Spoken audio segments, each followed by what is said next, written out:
Hey everybody, so welcome to another video. This is a new VN. Anamnesis, I think. I don't know how to pronounce it. It's a weird title for your VN, Anamnesis. Um, I don't know much about this one, except that it's apparent, well, the main character is apparently in their 50s, which is really unique for, for, for this genre of visual novel. So I'm intrigued. Let's just get into it. With pipe we reckon, with lyre we call, a songbird's wisdom, a ruffle of plumage turns to a light on the Cernog's worn brow. Tell us again of that hoary fleeced ram, his horns held high, proud and divine, able to skewer the thigh of a god. Okay, that's hmm. Gods above. How can it freeze like this on year's turn? I wrap my cloak tight around my shuddering body. At my age, cold steel slices through wool, skin, and bones swifter than a cleaver. Oi, Fotch!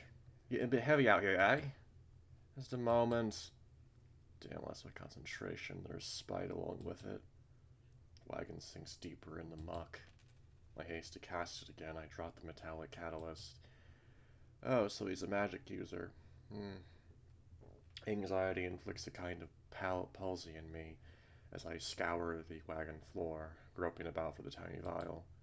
Find a cup between two sacks of potatoes and clutch it tightly to my chest. Okay, right off the bat, this author, this writer here, clearly knows how to, take those details, those unnecessary details I was talking about. Well, that's right, I didn't tell you guys. Basically, a masquerade in the woods is canceled. I'm no longer making videos for it because I tried to make another one and I couldn't stand it. The author doesn't know how to turn minor details and just everyday activities into something that's actually engaging for the reader, as well as gives insight into the character's mind. Whereas this writer clearly understands how to do that. From what I've seen in the brief moments I've played so far, which I that gives me hope. That gives me a lot of hope for this VN. I find it I already read that. Whatever. The weight-bearing charm is the farmer's oldest friend. Its words come easily to my lips, which are cracked and raw from the weather. Gravity, the primal force of nature, denies to heed my call. The axles groan as their burden evaporates. The more gravity I draw through the silver dust inside, the lighter the wagon becomes. Up to a point. It's a clever trick. An old one. In all my years, I must have cast it 1,000 times. But then, why do I feel so faint? All good, Cole? Tugs at the yoke, making the wagon lurch in its rut. Aye, much obliged.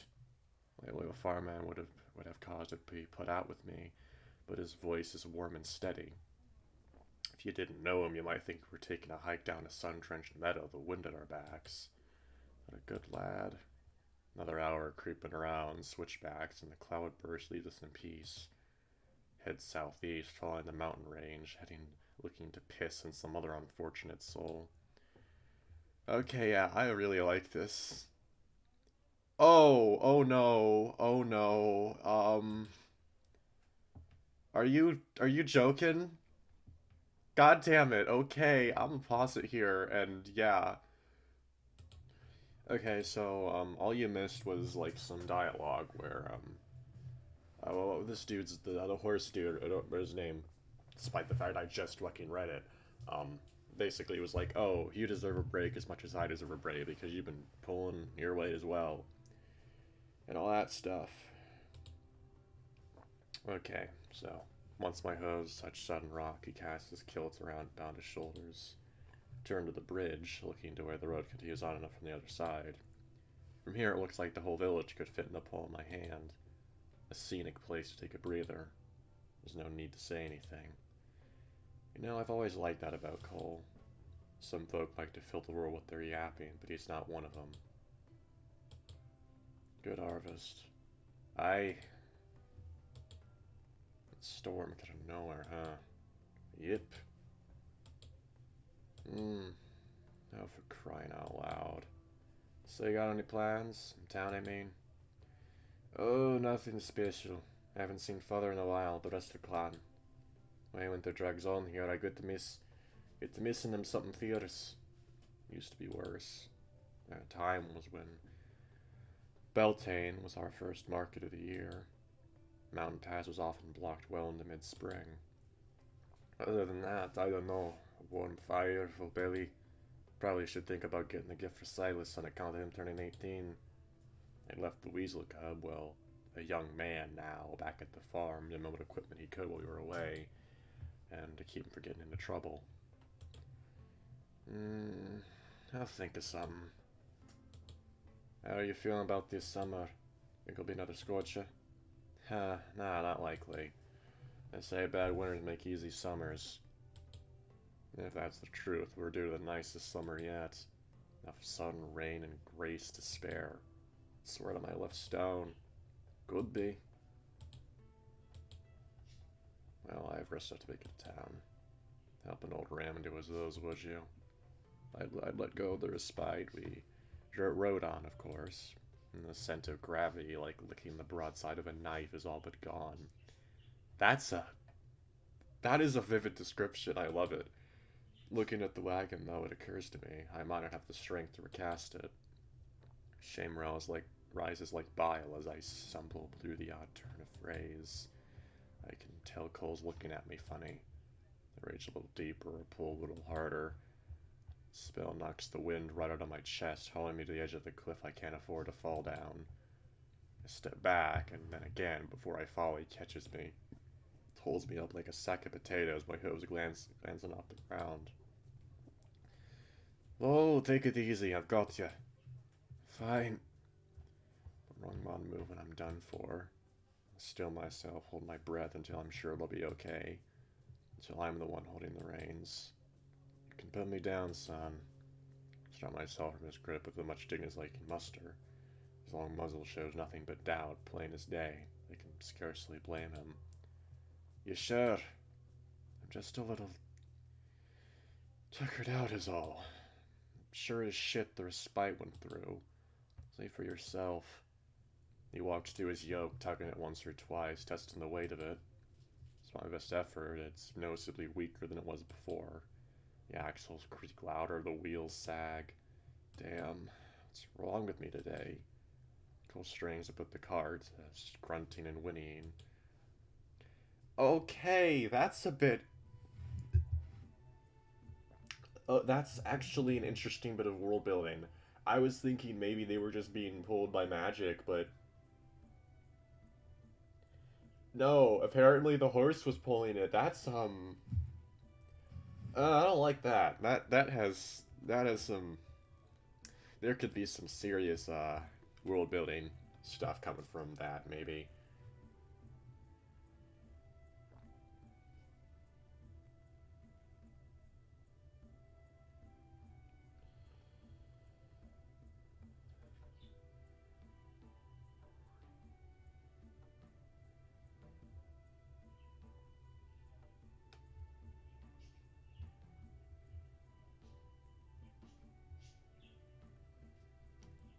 Sorry, I'm just like texting. Basically fluent in it.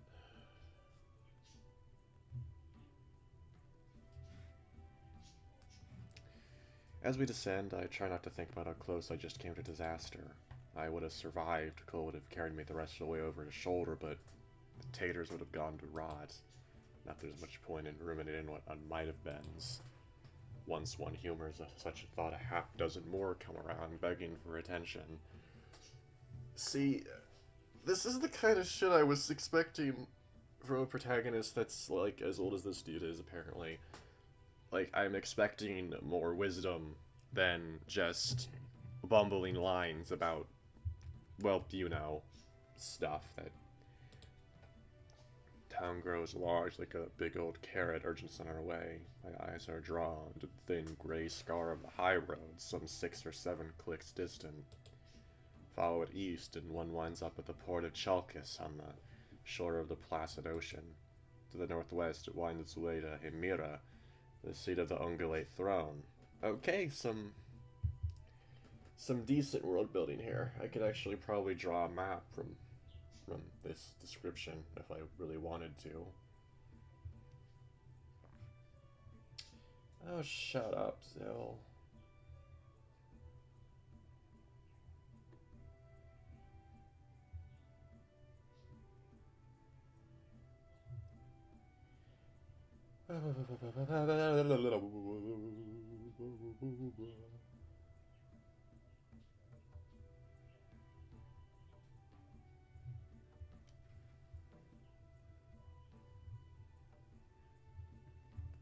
What is up with him?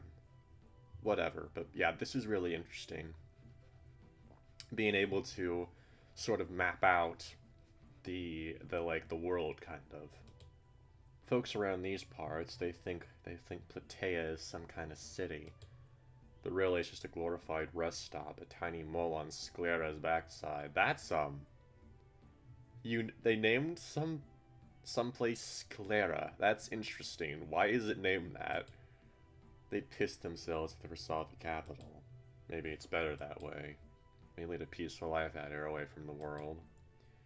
And if the odd sailor with coin in his pouch stumbles this far off the road, well, they'll find a warm meal, a hot bath, and a soft bed.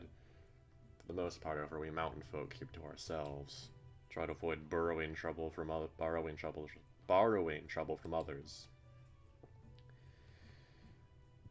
This is way too modern for what you're describing, but okay. We find Elma sitting at our market stall, nursing a cup of tea. She stands to greet us as Cole hauls the wagon around and turns it about. My housekeeper. Oh, it's a cat. It's a cat person. That's cool.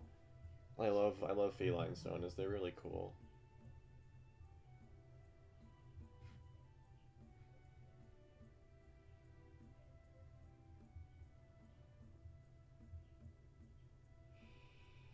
And of course, of course she has heterochromia. Why wouldn't she? Why wouldn't this character in this furry visual novel not have heterochromia? That's just something you expect nowadays. Yeah. My housekeeper looks a vision, greatly recovered from winter blues. Her fur has been neatly trimmed and done up nice, and that dress is new. I will admit the art style here I like the art style a lot. It's very unique. She plays well the part of a farmer's wife. Not that she's my wife. Bleh. So are you straight or are you bi? Because that's a comment that... Y'all, okay. Well, y'all did make good time. Aye, and we've got Cole to thank for it. Mr. Colin, honestly, you mean to tell me you came down the mountain in the middle of a thunderstorm? Sure did. Might have been a bit hairy around the chimney top, but the old man still got his magic touch. And I got mine. She smiles demurely, well used to the horse's feats of strength. What do you mean by that? What do you mean by that, buddy? Probably nothing. I mean, I'm probably reading too much into it, because I'm so used to these weekends always having innuendos and double entendres everywhere. It's a miracle the gods didn't strike you down for pride. Well, even so, it's good to see you safe and sound. Good to see you too. How's the kin? Oh, it's kind of you to ask. Jenny's well enough, but the kitten's alright a bit. Jenny? Wait, is that your what? Is she gay? No, obviously not. Kittens. Yeah, no. I'm dumb. I'm stupid. I'd swear the years turned twice in the space of one. I reckon so. Any word from her mate? She's had one from the furrow, yes. But that's been all the war Dylan sent since last autumn. He says there hasn't been any fighting, but... Well, no news is good news. As they say.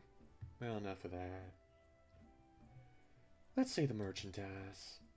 She nimbly scampers up the wagon, ducking under the curtain. Their long tail flicks attentively through the gap. I fucking... Okay.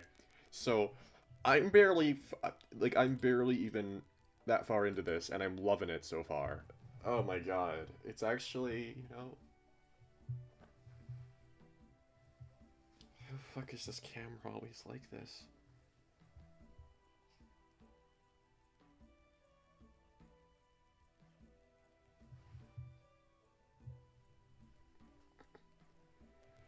Uh, good. Lots of garlic, potatoes, and chives. This all the leeks? Probably half, right, Cole? Glosto.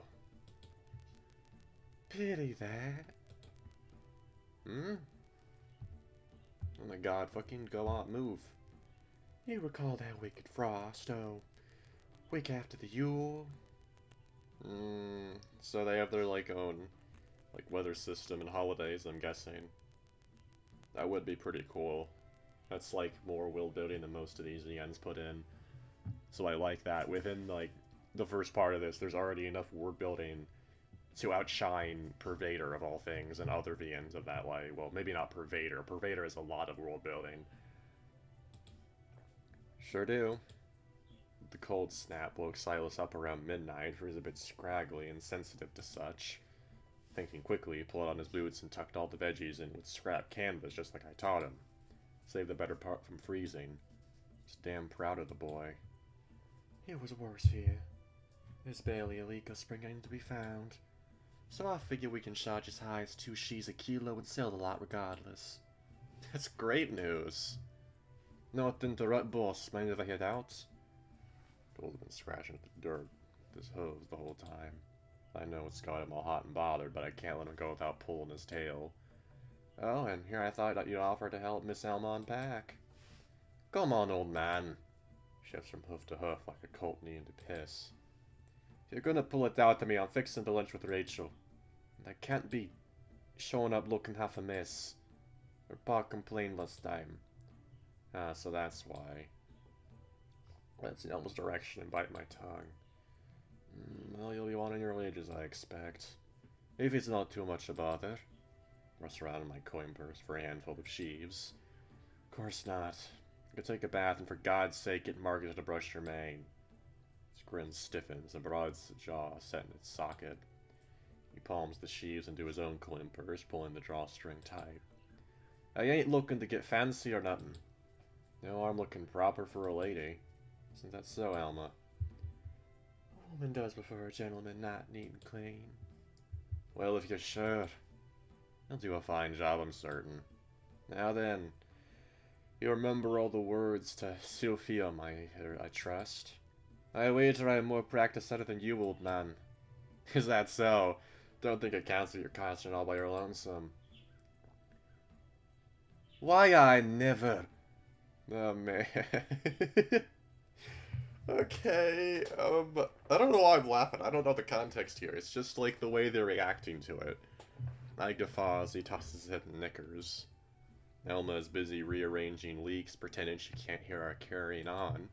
One probably shouldn't say such things in earshot of a proper lady. Okay, so it's about sex, then. Alright, go pay a visit to your sweetheart. Don't have to tell me twice. Goodbye, Miss Elma. Goodbye and good luck, Mr. Carlin. Smiles broadly and trots off, headed towards the baths. I believe I detect a certain spring in his step that wasn't quite there before. Puts me in the mind of something, just in the tip of my tongue. They grow up so fast. That they do. Her paw brushes, but let her know.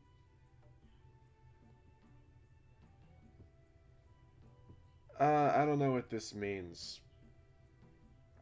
But, I'm guessing from, like, the body language that this person, that, like, she's showing, it's like, oh, do you want an optional sex scene, maybe? I don't know, maybe it's not. It's a bit too early for that. It's a bit too early for that, I would say. But, you know, I would probably, even if it did lead to that, I'd probably still say let you know you care. For a soft and I feared her spoiling with my filthy wet paws, but I pulled her in, filled her heart. Okay, so I was right. Careful, Thatch. Nobody's around this early.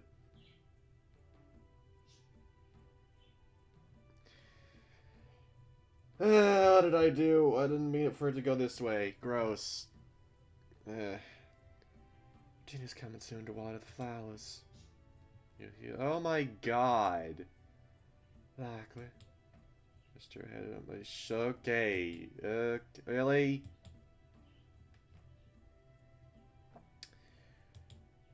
Just the folds of her dress, her lips pursing tighter. You should know, by the way. Elder Josiah's passed. What? I'm afraid so. We should tell Colt. I'm about to turn and call the horse, but for the claws, Elma sinks into my shoulder. He should hear it from his folk badge. Catch myself. That is the way things are done around here, after all. Right, of course. They buried him in the Garden of Stones, I hear. If you happen to see him, give him my regards. He was always very kind to me. I will. Many thanks. And if you don't mind, I plan to do before things open. Not to worry, I'll leave you be. Best of luck at the market today, Alma. With this crop, I won't need luck. It's interesting. That cat seemed a lot more realistic than you usually get with, these games, which, have to say I like. I like when these VNs go outside the norm. Doesn't happen often, but when it does, it's amazing. I wander off, mulling over what all I need to accomplish in town. As an elder, I should get a feel for what's transpired over the winter. Folks might be on edge if the harvest went so poorly. On top of that, I've got my own errands. Cole and I live off the fruit of our labor alone, but Elma and that boy need a bit of meat now and then. Speaking of food, this morning's oats are a distant dream.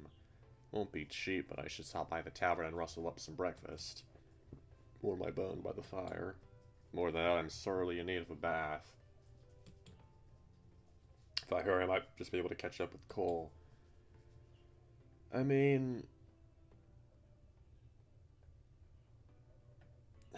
Okay, so what's more important here? Like, filling your stomach immediately? Like, yeah, that is important. But I feel like it's not as important as preparing for spring, considering what we've just been told about the weather in this world. And taking a bath is just selfish. Like, I'm sorry. If you're trying to provide for your people in a world like this is a bit selfish. Like, sure, you need to clean yourself, but geez. And honestly, this is gonna lead to, like, a naked scene. So fuck that. Let's just go order the meat.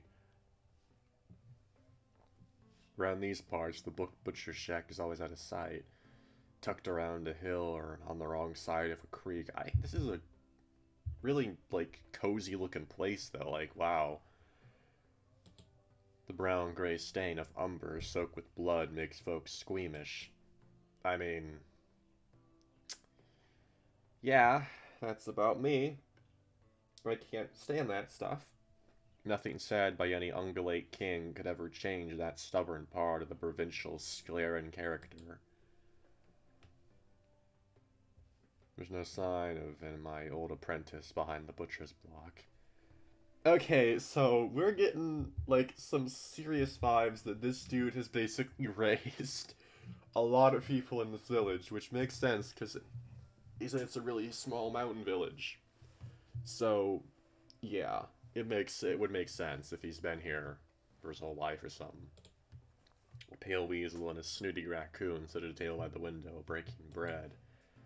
Sailors by the look of them. Is Tan around? What's it to you, Splitfoot? Why, that's an elder cloak, you twit. Whatever. Sniffs loudly and hugs some phlegm in my direction. Wow! Okay! I'm not even, like, this isn't even just from, like, me trying to embody the character here. This is genuinely me being fucking offended at that. Holy shit! I don't care what you think about old people or boomers or anything, you still need to fucking respect the bitches. Holy hell. That's a bit fucked up, bitch. The clearest splotch melts a fleck of ember on the floor, swirling brown and then black, another pockmark joining countless others. Begging your pardon, Elder. We're meant to read chocolates before high tide, but your friend here went a bit deep in his cup last night. Shove off, ye. Butcher's running an errand, but that's been a while now. He ought to be back soon. Yeah, I let bloody Tan deal with him. Dusky scent of umber, those coal-black eyes, the innumerable scratches on the countertop. A memory unfolds under my brain pan, unbidden, unwanted, but impossible to ignore.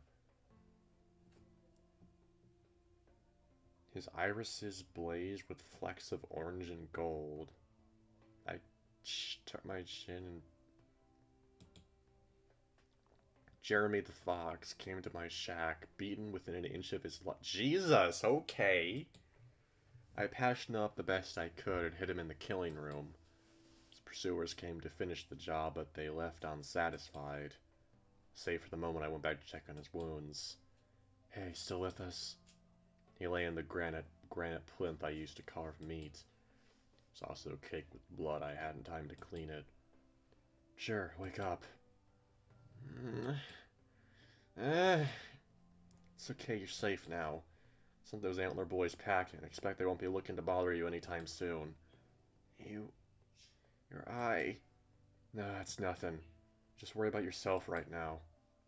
Helped out of his torn, bloody tunic, the garment not beyond saving.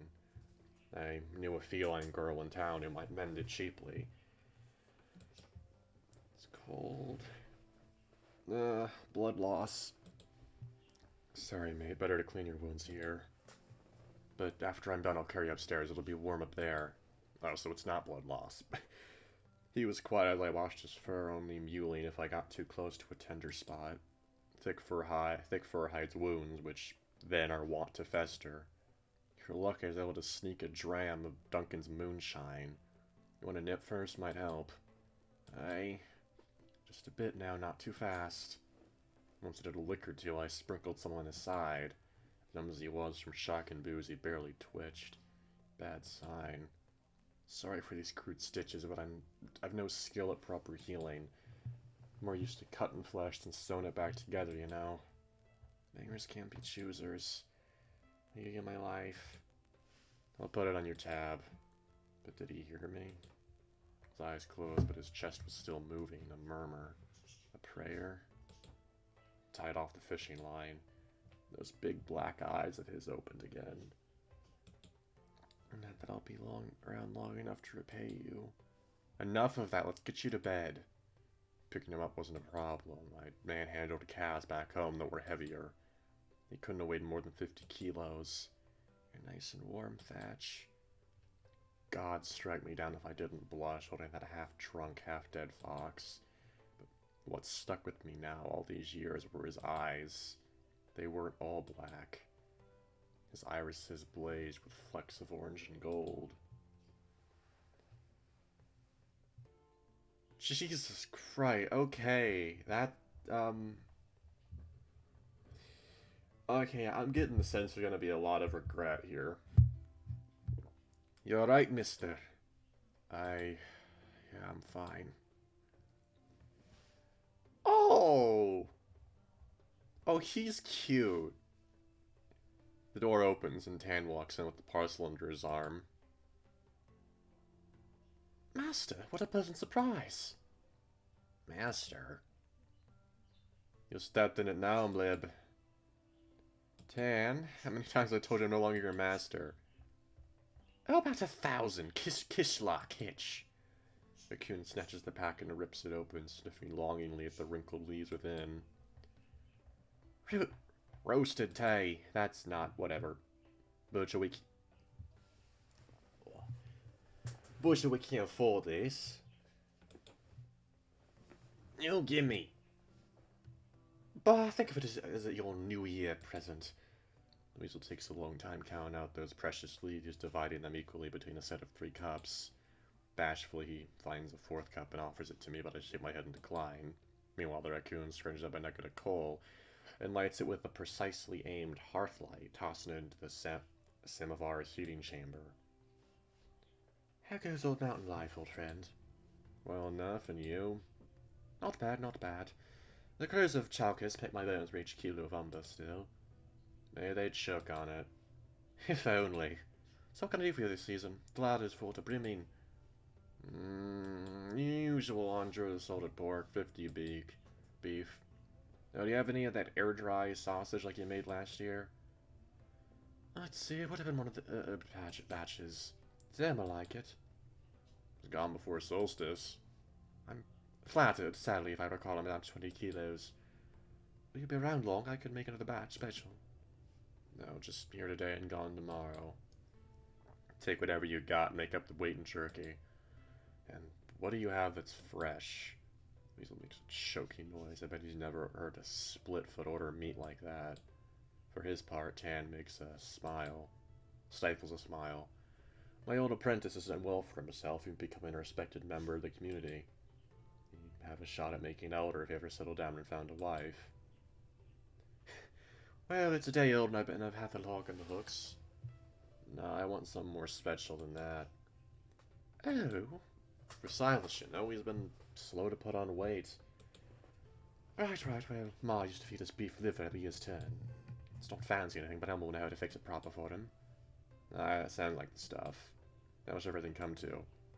Tam pulls a dark crayon from his pocket and scrawls figures on the counter. Well, I'd say 20 for the pork and 50 for the beef. When did beef get so dear? Should be 30 at most. It's been a hard winter, Thatch. For everyone, old friend. He sighs and crosses out the figure.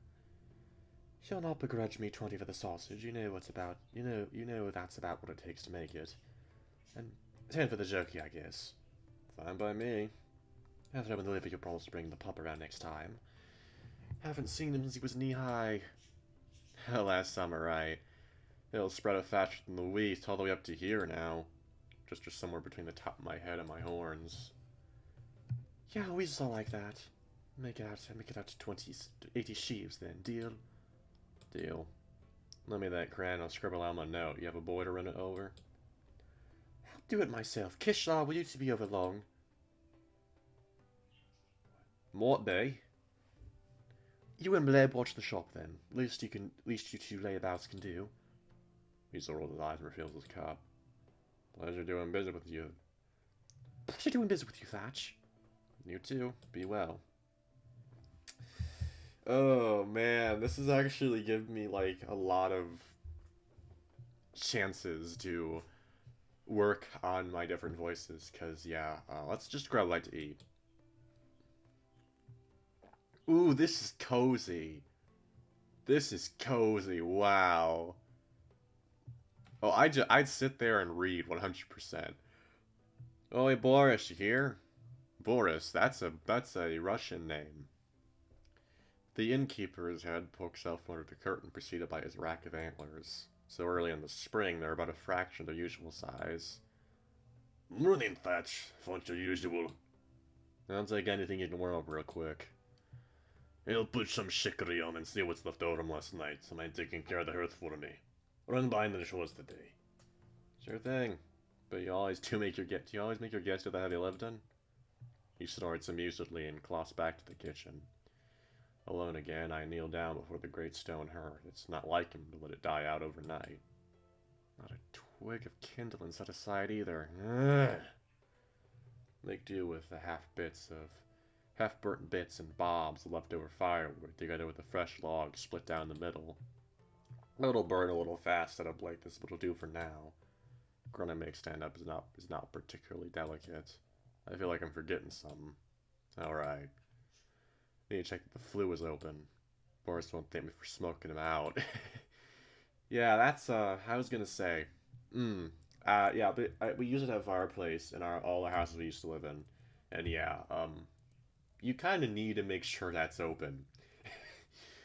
A single fire snap sets the log ablaze with nary a complaint. So you're a pyromancer too. How many fucking magic abilities did this dude have? Some wormmancery likely warms the common room, pushing out the stagnant air. Boris returns with 2 steaming mugs in one paw and a plate of oat biscuits in the other. Here you go. How kind. Sorry, but the biscuits are a little stale. They'll still fill you with something unwholesome. I fumble in my pouch for a couple sheets, but he closes my paw with his. What's this? What's this, then? Your money's no good here, Elder. Now see here. Patrician's discretion. You're lucky we're such old friends. Wouldn't take this kind of abuse from just anyone. Don't thank me yet, old friend. These biscuits are hard enough to clip a tooth. But damn, aren't they good with the chicory. They are, in fact. Perhaps I should plant some rye this season. But Elma can figure out how to bake something like these. She's awfully clever with the recipes. Should have mentioned it earlier, but, there's a drought of grace going on. We're sticking to Heartlight for the duration. That's worrying. Fire snap is light enough that it'll only burn something dead that's been its fuel. Neglected flame of Heartlight, though, that's an accident waiting to happen. When did this start? Didn't you feel it back home? Huh. Well, hard to say, really. A month, maybe less. Things ain't so bad that a single fire's that make the difference. Bad omen for the new year. Well, brace yourself. Have you heard about Josiah? Yeah, I almost said. What happened? He was hale and hearty when we last met. News is not only unwelcome, it strikes a little close to home. Cole's old man was younger than me, not by a lot, but... bad news travels faster than good, I suppose. It was a cold. All of the sudden, all of the stupid things.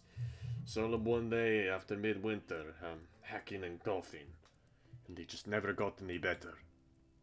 Gods below, what an awful way to go. Old Stoner was blessed with enduring health and indomitable strength, but you can't outrun the scaled one forever. More world building, I love it. I love the fucking subtle way that they're introducing the world building here. It's not overbearing. It doesn't take up huge chunks of dialogue. It's not exposition heavy. It's just casual remarks that people in this world would really think or say. I love it. Everyone winds up in his claws one way or the other. Aye, never bouncing grandchildren in your lap, but what's your luck? May Josiah and his mare rest in peace. At least then they'll have some. Our youngest is out there right now making trouble among these horse clans. Midlord didn't wait for Colin to turn up, didn't wait till the funeral's over. Just straight to Elder Jackson, disputing his inheritance, pathetic little shit. What's wrong with him? No one seen either here of the last bequest. Betting money is on Midlar, thinking he could do better than what the old man set aside. But who knows for sure in the end, can't prove what isn't there. None of my business anyway. Up to you elder types to resolve such conflicts. Hope you weren't thinking of sneaking out early. Old Jack would have my hide if I tried. Damn, with Josiah gone, I'm running a bit low on friends. Well, this makes some new ones. There's been idle talk about you and yours. They won't say it to my face, but they underestimate these ears of mine. Strange. They're awful hard to overlook. Serious, Thatch. They say you've taken another wife. Or done something to likewise on Nick and Elder. Preposterous. Steady now, I believe you. I'm not passing this on just to rile you up. Folks have always found you strange, living that hermitage of yours. No elder in recent history made their homestead outside the valley. Never intended to become an elder, Boris. Not for this bloody long. No one ever does. I know, gods, I'll do my best. That's all I can ask for. Clears his throat and takes a long draught of chicory. Catches me up on the lighter parts of recent gossip. A few birds, a few more deaths. I'm happy to let him chat. Despite the invigorating tea, I nearly drift off listening to his deep rumbling voice. It's gotten warm this close to the hearth. After yawning for the second time in a minute, I shake my head and get up to my feet. I'd love to yap the day away with you, my old friend, but I gotta get going. You know, you're more than welcome to spend the night. I've got the vacant room big enough for you and Colin to share. His back is young enough to sleep on the floor, right? No, the wagon will do just fine. Can't fool me for trying. Come back around if you change your mind, then. Leave the light on. Much obliged. Pats me on the shoulder without warning, pulls me in and wraps his arms around me. My horns graze off his antlers. The stout oak barrel he calls a chest presses against me. Fur is still soft even though he's well into middle age. Good seeing you, Thatch. Won't be a stranger, you hear. I won't promise. See you at the bonfire, alright? Yep, see you then. Oh, man. Oh, man, I mean...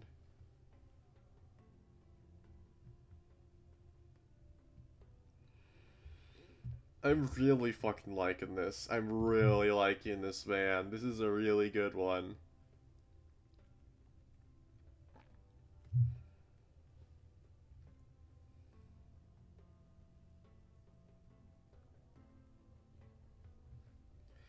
It's just... God, you hardly ever... Oh, I love it. I fucking love it.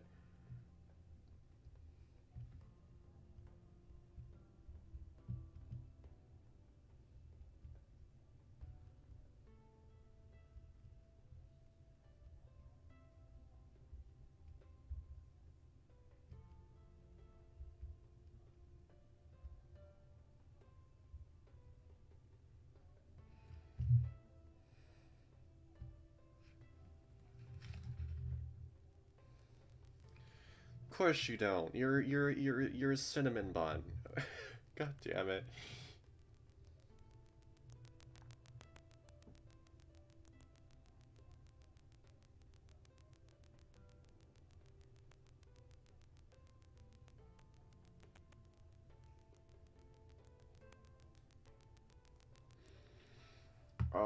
But basically, yeah, I'm really liking this so far. This is... This has the potential to enter, like, my top 10. Depending on how it goes. I'm not even joking. Outside, stomach full and cloak dry, I'm ready to tackle the rest of my day. Take a nice long soak. Yeah, I saved the selfish one for last. Okay, hello. Who the... You're a jackrabbit. You're a jackalope or so. I don't know. Man, I haven't had a nice long soak since the end of autumn. Whoa, what? Rain or shine, Marcus always wears the same pair of braids, and not much else. Been that way ever since his sister and him took over their old man. Howdy, Elda. Howdy yourself. I was wondering when you get round to paying me a visit. That horse of yours showed up in a good mood for once. You got a lady friend or something? Reckon I wouldn't know. You do know. You do. He literally told you.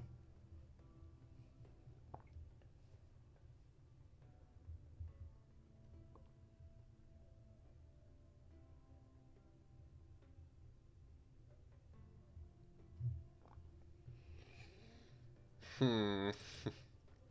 Oh, shucks. So what can I do for you? Business that has been dreadful slow with the holiday. Probably afford to sneak away and wash your back. Oh my gosh, you... I was hoping it wouldn't go here.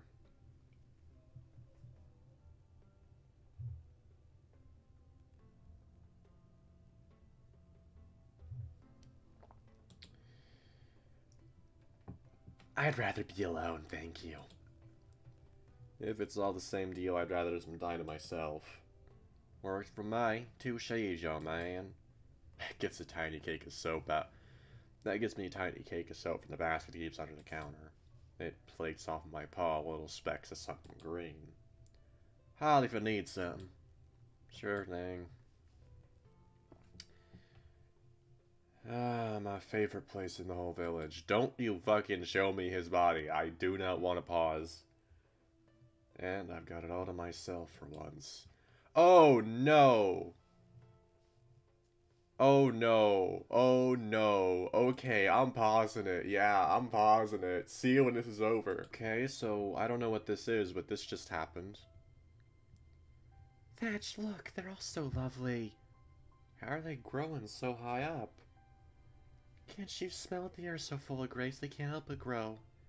Even if it were freezing, these leaves would still bloom. I can almost smell something. It's silly, Ram. Get your wet snout away from me. Maybe it warm up a bit if you gave it a little...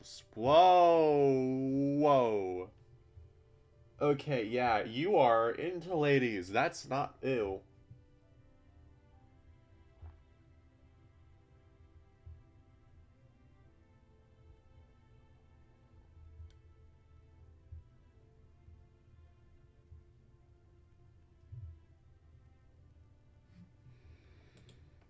Oh my god.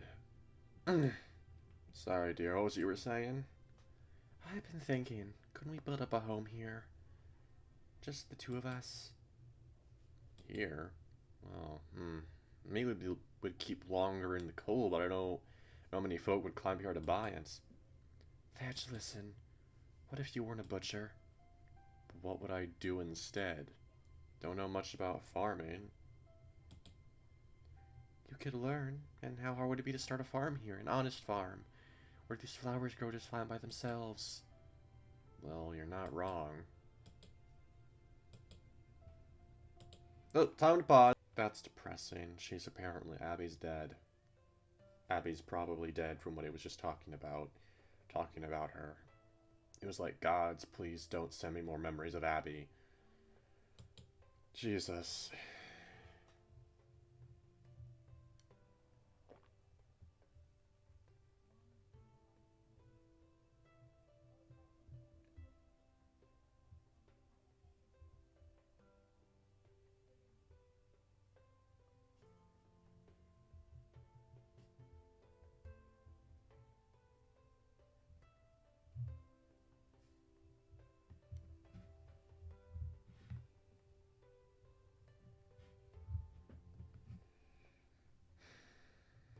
Okay.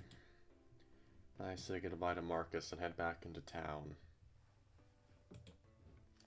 Well, I'm depressed now. Jesus. Okay. Should look in on the others before heading back. What do you mean you should look in on the others? Whatever. It doesn't matter. On my way back to Alma, I circle around the village, checking on other acquaintances. That's nice. Much has changed since Sam Hain last. Sam Hain, huh? A lot of folks show signs of missing a few meals.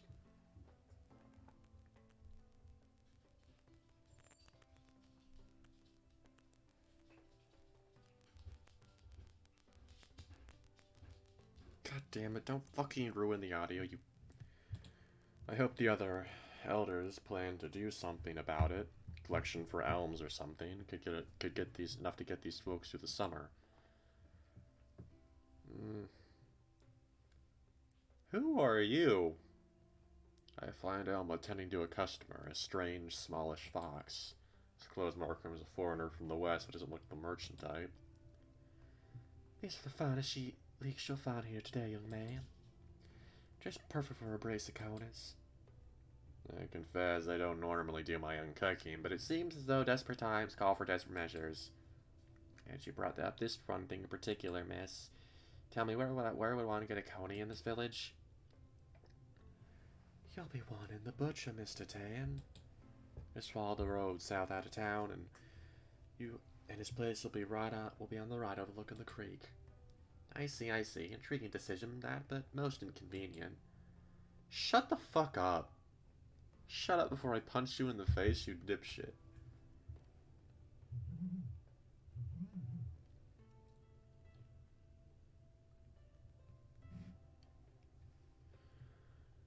Ah, Thatcher, welcome back. Oh, is this the ram you were talking about? I'm the farmer. You have me at a disadvantage, young man.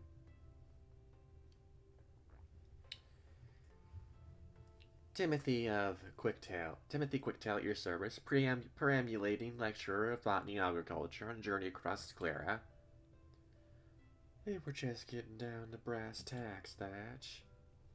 2 sheaves a kilo, that comes down to 4 sheaves, sir. Takes a coin from his satchel with a flourish and offers it to Elma. Her whiskers twitch as it glints in the sun. Oh, we don't often see theekin round us. Just a moment, I'll make change. No need, ma'am. Consider the remainder a gift for your assistance on that other matter.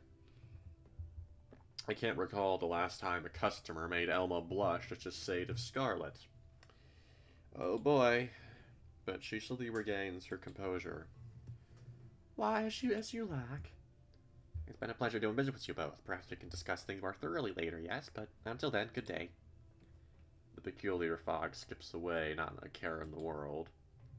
They look at each other, but say nothing until he's safe out of earshot. What an odd fella. Did he want anything? Just strange little things. What the farm was, what the soil was like, some detail about the way you collect rice. That doesn't sound good. I don't like that. That doesn't sound good at all. Mm-mm.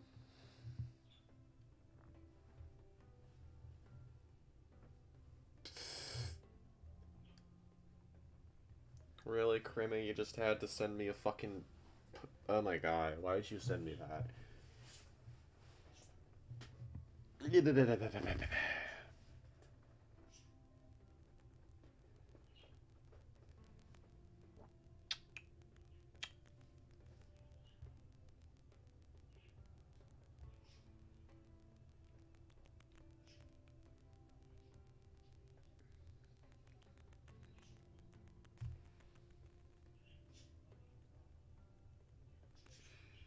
Oh, Jesus. Ew.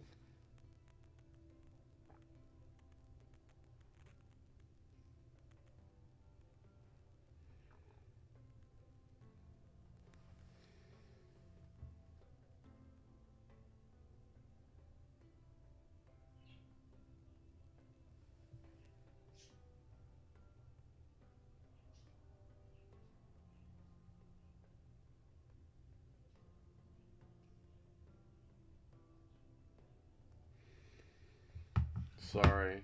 Sorry. Seems harmless enough, a little eccentric. Alma shrugs and shakes her head. Oh, did Tan come around? Yes, and thank you. You know, you needn't waste so many sheaves on the two of us. It's hardly a waste. All creatures have to eat. I appreciate it, Thatch. She fills me in on the morning's dealings, excellent by her estimation. I feel a tug on my cloak, one of the village kids, Buckley. I was there when he was named. I mean, I don't doubt it. Elder, message for you. I need to kneel down. I kneel down to speak to him. Speak with my eye, creaking all the way. Oh, Buckley, my, how you've grown. Yep, I just turned 5. I'm taller every spring. You know how old I am now? Now... Do you know the number 58? That's okay. I was wondering. He's in his 50s, but basically, yeah, that's old. At least for this world, I'm assuming. His eyes widen to the size of teacups. Sadly, the gods have not seen fit to give to the fingers and toes to reckon such a sum. That's a lot! Well, it does feel like that sometimes. Oh, I can imagine. I wouldn't know, because I'm only 20, but I can imagine. Now then, what's this message you brought me? Oh, Elder Badger told me to find you. There's a meeting in the woods. Thanks, Buckley. You're a good kid. Alma, do we have anything for him? I know just the thing. She ruffles in her pockets and receives a small droplet of amber candy. Kneeling down, she deposits in the kid's grubby paw. Thanks! It's off like a flash, tottering around, puddles, ready to savor the sweet taste of a job well done. No miles in a hose as we chuckle at his enthusiasm. Jackson's liable to bust or rupture if I dawdle. Yes, indeed. Best not keep him waiting. Oh boy, what's gonna happen? Oh, he looks angry. He looks angry. Gods damn him. Why couldn't he divide the land and write like a normal person? I don't know. Of course, Jackson didn't bother waiting for me to start yelling at Sarah. I could hear him bellow from the foot of the hill. There's a reason all our debates take place at the ancient stone table have a click past the town gates. Who's there? Don't be lurking in the bushes. Calm down, Jack. It's just me. Oh, Thatch, how nice. About time you showed up, old ram. Sarah is the eldest of us, a possum just over 70. Poor ear is beginning to go a bit soft in the head, but she's good folk. Now, the other Pa, Jackson, is 4 years my senior, never lets me forget it. His Martha died terribly young. He's been throwing his weight around Platea for decades. Pleasure to see you, too. What's occurring? Oh, it's awful. Josiah's youngest, that carpenter boy. We all know who Medlar is, Sarah. Yes, yes. He's claimed the better part of the homestead for himself under the old law. Says your Colin's not part of the household no more. I'm not sure what he wants us to do about it, truth be told. There's no precedent, at least not in my recollection. Because sensible men bequeath their lands properly! Slaps his broad paw on the table and the clap echoes. So what's the problem? Split the land down the middle. We all know that's what our old friend would have wanted. Said as much a couple times. Well... Don't you think that was the first thing we tried? Medlar wouldn't agree to it, said the plots he made weren't worth the same despite the same size. I'm inclined to agree. The part by the river is always more fertile, and there's also the fishing to take into account. So then we tried splitting it by type, forest, river, and so on, giving half to each of them. But then he pointed out that he's done all the planting this year. He was loath to trade the fruits of his labor for naught. I ain't argued as much. Came within a hair's breadth of charging it with theft with a nerve. But that's the long and short of it. It put me in the mind of the wolf packs that used to come around, before I met Abby. They would bring me their kills, no questions asked, and I'd slice it up and salt it for them. Sometimes I'd be nearly sick with fury from all the shed blood. Learned a thing or two divvying up meat to them, alright. I still say we should sell the land and split the proceeds. Easier to split sheaves than trees. That's what Gran used to say. Who around here has 1,000 sheaves up there hidden up their ass? Jackson. Well, you're not wrong, especially these days. She sighs and takes another long drag of her pipe. Damn it all. For the next hour or so, we talk among ourselves in circles. The sun dapples across the meadow, seeming to dance over the carved stone. We're not seeming to come into a consensus, which is nothing earth-shakingly new. Hum all you like, we're not getting any close to an answer. We should trick him into acting fairly somehow. But how, Thatch? Yeah, that's the rub. If we let Medlar split it, he's going to pick the best part for himself, of course. Of course. What about this? We let Cole do the splitting, and then Medlar does the picking. That'll never work. Why not? The way I see it, Cole will be inclined to make both sides as near to the same as he can, on account of knowing he's sure to get whichever Medlar thinks is cheapest. This is confusing. Expected you to favor Colin like this. We're not to take sides, Thatch. Damn it, listen to me. At the end of the day, Cole won't be angry because he swore that both plots were near enough as makes no difference, and he's a sensible sort. And Medlar can't be upset since he gets first pick. If he complained, people would think him foolish for picking the worst. Aye, that's my thinking too. Perhaps. We deliberate the merits of the procedure for a while longer, drawing plots of land in the dirt with sticks to test out the theory. After several failed attempts at sabotage, the stubborn badger finally admits that I've stumbled onto the right idea. The sun hangs low and we finally leave our meeting place. Sarah clings to my elbow, taking her time to keep from stumbling. A broken hip is all it would take. Wonder idly how many more winners she'll see through. How many more must I? How maudlin. We part ways beneath the weathered gate that marks the end of our world and the beginning of something else. I lead them at the foot of the hill and swing around, looking for the freshest grave in the garden. Someone, not Medlar, I assume, was kind enough to mark it with a hunk of granite, the old horse's name carved roughshod on the side. Sorry, old friend. Wish we could have spoken again. I find I can't recall what we spoke about last time at Samhain. Just that we were surrounded by the half-eaten fruits of yet another bountiful harvest. If I had known that would be it, the end of our conversations, I swear I would have hugged you tighter. Gods, if I kneel here any longer, I'm gonna start weeping. Already my throat is raw. I swear to you, Joe, I'll look after your boys as long as I'm here. Alma sends her love too. Nodding to the stone and the name scrawled upon it, I turn and leave. If I pay my respects to all the friends of mine that laid here once, it'd take all night, and I wouldn't be done before morning.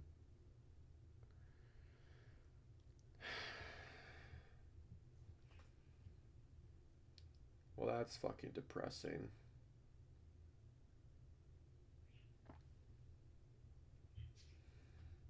I do like how it's treating that stuff with seriousness now, and it's not like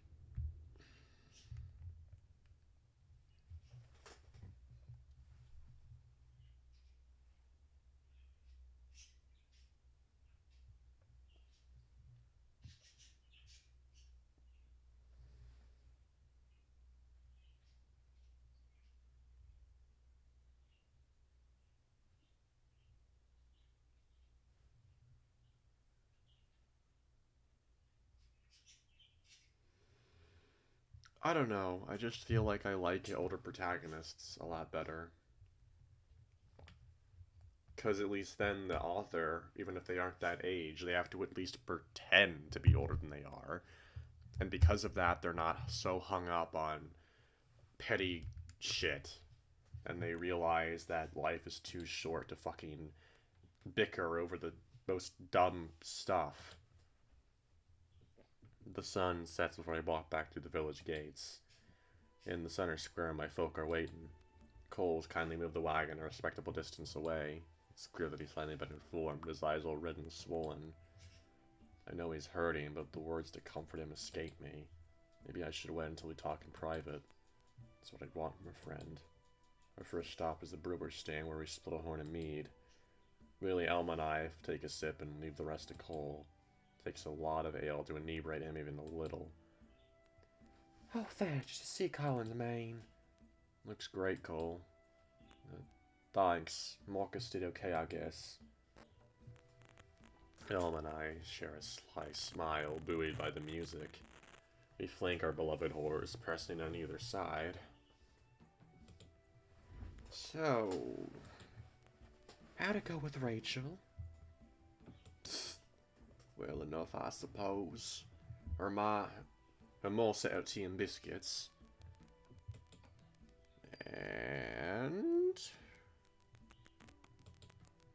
And on what? We had lunch. Did Rachel propose? Not with a ma right there. Did you? Not with her podger and daggers. Really, must I haggle over your stud fee myself?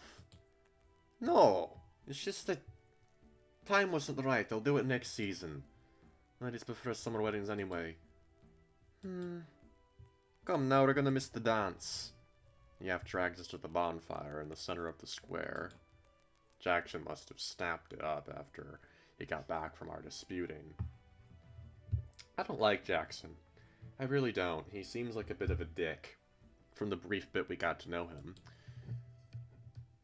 Oh yes, I'm 4 years older than you. That automatically makes me the superior in every way. I fucking hate that shit. Cole and Rachel find each other right quick, dancing cheek to cheek.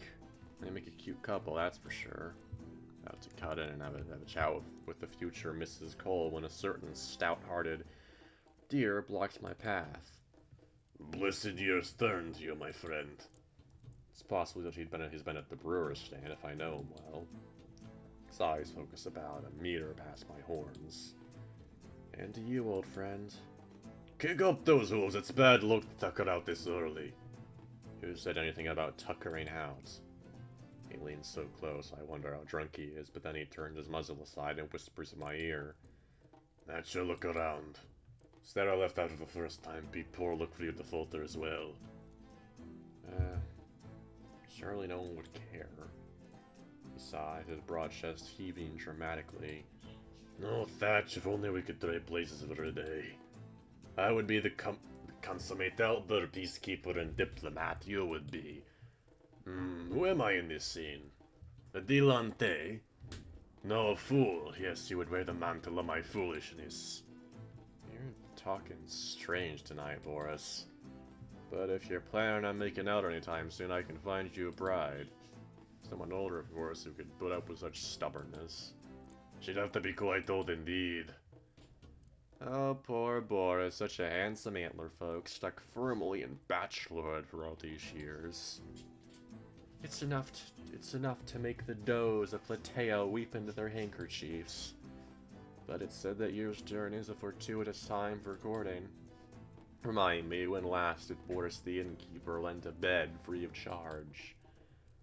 That's still how crude. But to speak truly, it's been many a season. You never knew me when I was young, except to excel at such games. Nonsense, I got a decade on you and... Oh... It's none of your business. Now let me think. Who in this village would make a decent match? And while you run through the eligible crones and spinsters, I'll go refill my ale. If you're lucky, I might even drink to your good fortune. He stumbles over his hooves, addressing me no longer, but anyone in earshot. Ah, this wild night will be my glory. Perhaps my long-lost love lies waiting for my arrival. I must quest for her, Thatcher. Good hunting, Boris. Farewell, dear Ram, and good night. Staggers off, listening from side to side. For my part, I meld into the dancing throng, finding no shortage of partners. I can still cavort with the best of them so long as I catch my breath. About to rest my hose for good when Elma finds me. Her eyes flash in the firelight. So yeah, these two are definitely at least in love with each other. Or maybe they dated at some point in the past. Wouldn't that be funny? God. I don't know. How would I know? I just started to play this. How would I know?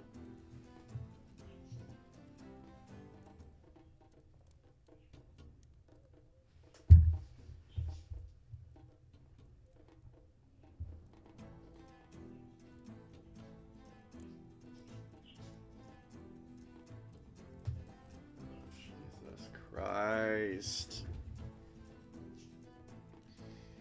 I don't know what I'm doing. I'm going crazy, that's what's happening.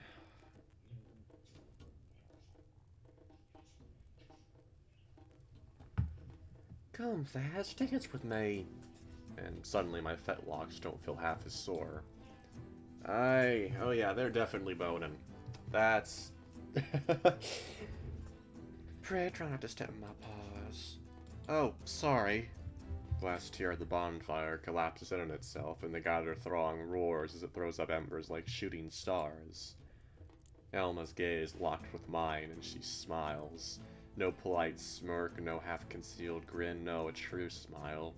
All her fangs arrayed, wrinkles gracing the corners of her eyes. Edge. The scholars of Theka and their fancy metal spires rate Fury as one of the four great powers. The great spirit of rebellion, the fire that drives us to go forth and multiply. But right now, my heart rejects their cheap philosophy. Love conquers, swelling in my chest, stinging, bittersweet, pressing as it does against so many half-healed scars. There'll be gossip on the moor, you know. The eldest so drunk he danced with his housekeeper. What do we care? We'll be up the mountain long before then. Thought you might see it that way. It's the man that's to lead a couple's dance, but I've no hope of keeping up with Elma. Her paws and pat around the cool plain earth like a summer cloudburst. The flickering light, her hands ride low. Okay, that's... Okay, her warmth comes from the same place as mine. Don't mount to speak, she strikes first. That's for a mile now, I've been meaning to say. I know, but later. I missed you, by the way. When was this? You were gone 2 whole days. You mock me. After all, I was no lovesick lamb. I'm not so aged that I've forgotten how to yearn. Yearn for what? I'm a crone. Is it common for crones to grow more beautiful than even they were as maidens? Flatterer. As for the rest, we'll figure it out as we go. This is so fucking, this is actually really, really uncommon for FVMs. I love it. God, for once. Not that I'm actually, you know, straight, but it's cool to see that portrayed accurately and lovingly in a fucking furry visual novel. God, that's so rare. Oh my god. Nearby, a man laughs too loudly, perhaps in our direction. All I glimpse is a flash of white, and then she's vanished into the flailing crowd. Alma lurks through the others, looking for her topped snow-white ears, but she's nowhere to be seen. Hurt, confused, I wander the crowd, but I don't find her. She's nowhere to be found. Society. Eventually the crowd thins, the fire fades to ash. Must be midnight or nearly so. Band picks away at their instruments, flexes their swollen fingers, and stumbles back to the tavern for a well-deserved rest. Meanwhile, some folk take to the meadow across the way and even further into the woods. There, darkness and tradition will hide their indiscretions. There's a reason pups are born so commonly in autumn. As for me, I'm feeling now on my 58 years. Crawling into my wagon, but worry keeps me awake. God, wouldn't that be just splendid now, wouldn't it? For this to start with a tragedy where, I don't know, Elma gets killed or something, or I don't know, but I have the feeling that something bad's gonna happen. That's how all these, like, that's how you need conflict to have a story be interesting. Bound to lose Cole either this season or the next. He'll have his own land to plow in the valley no matter what foolishness Medlar is brewing. That means tilling my own fields by gravity alone, a fearsome prospect for a single ram no longer in his prime. Much will depend upon Silas growing up faster than I'd wish, but I see few other options. Unsatisfied, I toss and turn and somehow fall to sleep. There are dreams, they are happy and brief, dissolving like snowflakes in the pinkish crevices of my brain.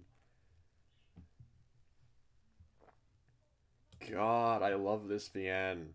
But you know what? I'm gonna stop it here, and we're just gonna. I'm gonna get back to this though, because fucking shit, this is good. Yeah, okay. So now I can like talk about my thoughts so far. I love this. I fucking love this so far. The world building is so natural and integrated into the fucking story. It's it's actually natural and realistic and not forced upon the fucking reader with a bunch of exposition dumps. And I love that. So many VNs do that shit, and oh my god, it sucks. There is a reason I stopped playing Pervader, and that's one of the reasons. It's just exposition dumps. The main character is actually really interesting. He's mature, he's had a lot of life experience, and he seems to be struggling with a lot of stuff, which is really interesting. And the fact that I'm not immediately privy to that fact, to what happened, oh my god, I love that. I'm so fucking sick of, oh, you want to know about this character? Here's their entire life story just given to you immediately. Fuck that shit. That's boring. Boring, I tell you. It's way too easy. It's way too fucking easy. Make the reader care about your character and then slowly drip feed their past. That's way more interesting than just, oh, here's an exposition dump in the first 5 minutes. Yeah, I love this so much. I'm definitely doing another video on this. I'm definitely keeping up with this one. Anyway, see you in the next video. Bye-bye.